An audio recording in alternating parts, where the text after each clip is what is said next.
प्यारे विद्यार्थी, बहुत दिनों बाद वीडियो के माध्यम से आपसे मुलाकात हो पा रही है, क्योंकि व्यस्तताओं के बावजूद जो अभी 9वीं 11वीं का जो मूल्यांकन था उसमें ड्यूटी थी और उसके पहले 10वीं 12वीं की परीक्षाओं में और मूल्यांकन में ड्यूटी।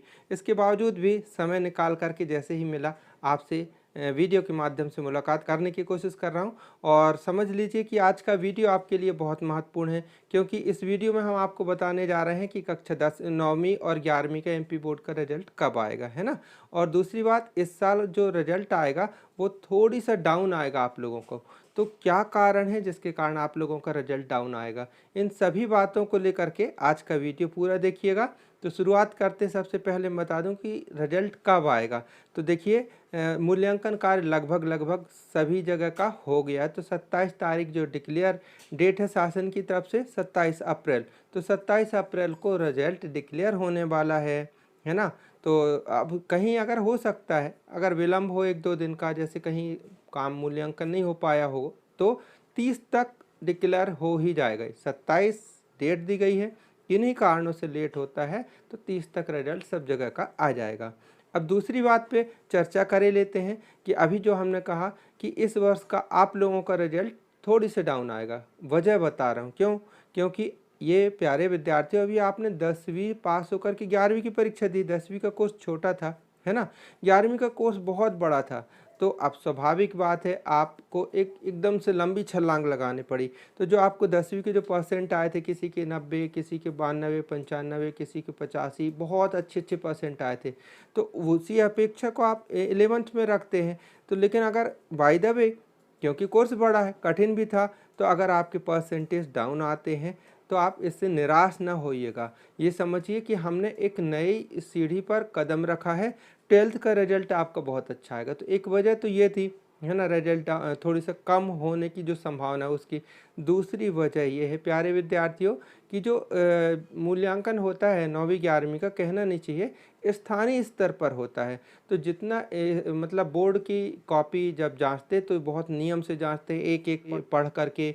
एक मेमोरेंडम होता है, उससे अपन ने देखा कि कहीं गलत है कि नहीं सही, मतलब एक एक प्रश्न पे सही नज़र होती है और बहुत स्ट्रिक्टली और सावधानी पूर्वक कापी चेक होती है।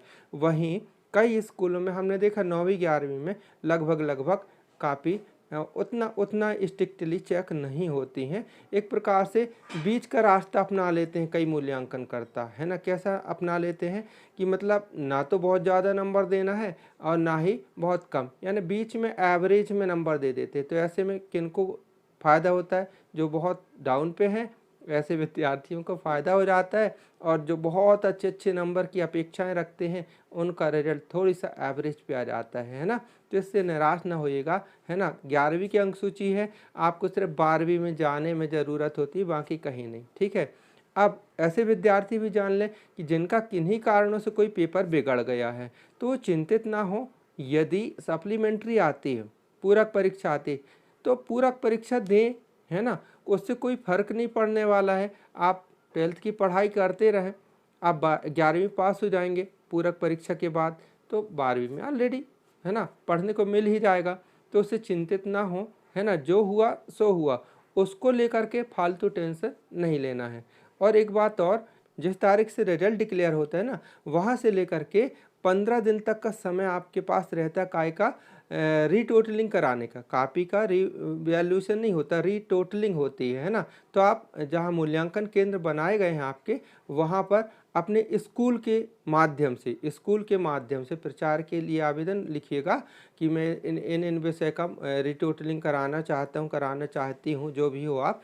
तो उस हिसाब से आप आवेदन कीजिएगा। एक निर्धारित शुल्क होती है, उस शुल्क को, बहुत कम होती है शुल्क, उस शुल्क को जमा कीजिएगा और आप रीटोटलिंग करा सकते हैं यदि आपको कुछ डाउट लग रहा हो तो, ठीक है। और उसका रिजल्ट भी बहुत जल्दी आ जाता है, ठीक है।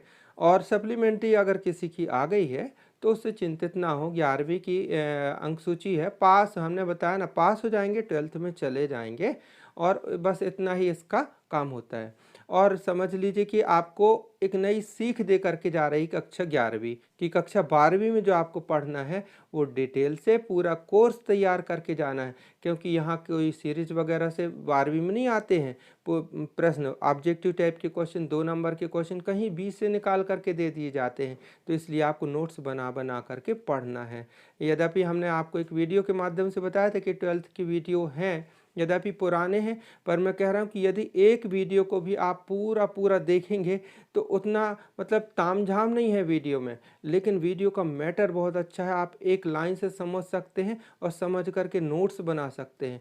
यद्यपि अब मैं फ्री हो रहा हूँ, तो अब कल से मैं आपके और भी आगे की वीडियो, और आप कह रहे हैं, कई लोगों कमेंट आ रहे हैं, तो फिर से मैं नया सीरीज से वीडियो बनाना शुरू करूँगा फिजिक्स के, 12th फिजिक्स के।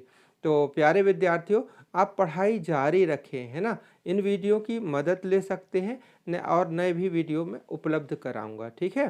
तो आप चिंतित ना हो, कैसा भी रिजल्ट आता है निराश ना होइएगा, और अगर रिजल्ट अगर थोड़ी सा डाउन भी होता है तो ये समझ लीजिए कि हमने नई चीज़ सीखी है, तो हमारे पहला कदम है, तो इसलिए थोड़ी सा रिजल्ट मतलब डाउन हुआ। जितना डाउन होगा उससे समझ लीजिए दुगना 12th में क्या हो जाएगा, बढ़ करके रिजल्ट मिलेगा।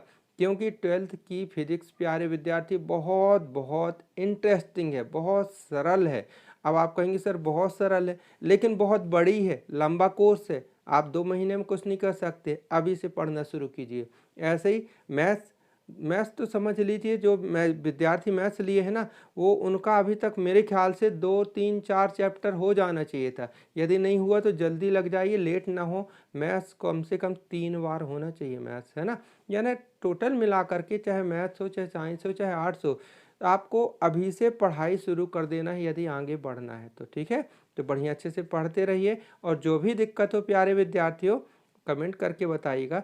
एक बात आपसे कहना चाहूँगा कि एजुकेशन चैनल जो होते हैं, जिनके माध्यम से आपको शिक्षा मिलती है प्यारे विद्यार्थियों, ऐसे हर चैनल में जो आपको आपकी हितार्थ बात करता है उसकी रिस्पेक्ट करना सीखिए। कुछ लोग विद्यार्थी अनाप शनाप से कमेंट कर देते हैं, क्या मिलता है एजुकेशन चैनल से? हम आप लोगों से जुड़ करके आपका जो प्यार मिलता है वही, बाकी यहाँ से अर्निंग वगैरह कुछ विशेष नहीं होती है, और ना मेरा ये उद्देश्य था। अगर ऐसा उद्देश्य होता तो मैं अभी तक मतलब पेड कोर्स लॉन्च कर चुका होता और दुनिया भर के नए नए तरीके अपनाता। ऐसा कुछ भी नहीं होता। आपने इतने दिनों से जो मेरे से जुड़े हैं, मेरे स्वभाव को जान गए होंगे कि मैं आप लोगों से जुड़ करके क्यों आया हूँ, क्योंकि आप लोगों के इतने अच्छे कमेंट आते हैं और एक आत्मिक संतोष मिलता है एक टीचर को। उसका मतलब एक संतोष तभी मिलता है जब वो अपना कर्तव्य पूरा करता है और उसको अपने विद्यार्थियों की समस्याओं को सॉल्व करने में आनंद आता है। वही तो शिक्षक विद्यार्थी का नाता है ना। तो इसको अन्यथा ना लीजिएगा। तो प्यारे विद्यार्थी, यह नाता हमेशा आगे भी बना रहे, इसलिए सब्सक्राइब कर लीजिएगा और अपने दोस्तों तक वीडियो को शेयर भी कीजिएगा। और 27 तारीख का वेट कीजिए, रिजल्ट कैसा आता है कमेंट करके ज़रूर बताना है। उम्मीद है कि मेरे प्यारे सभी विद्यार्थी बहुत अच्छे अच्छे नंबर से आएंगे, बहुत बहुत अच्छे नंबर प्राप्त करेंगे। और यदि कुछ थोड़ी बहुत पहले ही बता दी हो, थोड़ी डाउन हो, तो उससे निराश नहीं होना है, इसलिए ये वीडियो बनाया था। प्यारे विद्यार्थी, मिलते हैं बहुत जल्दी अगले वीडियो में। तब तक के लिए बाय, थैंक यू, जय हिंद।